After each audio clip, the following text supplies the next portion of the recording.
They were the raw materials of a planet, dropped from an unseen quarry, which the vast chemistry of nature would anon work up or work down into the smiling and verdant plains and valleys of Earth. This was an undone extremity of the globe, as in lignite we see coal in the process of formation.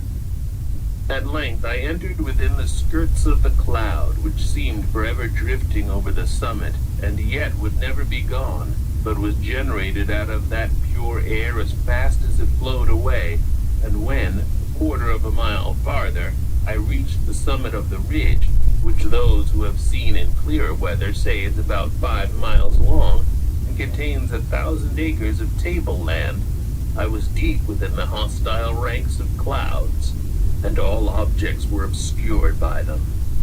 Now the wind would blow me out a yard of clear sunlight wherein I stood.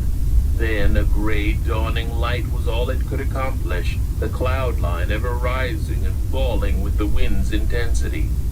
Sometimes it seemed as if the summit would be cleared in a few moments and smile in sunshine, but what was gained on one side was lost on another. It was like sitting in a chimney and waiting for the smoke to blow away.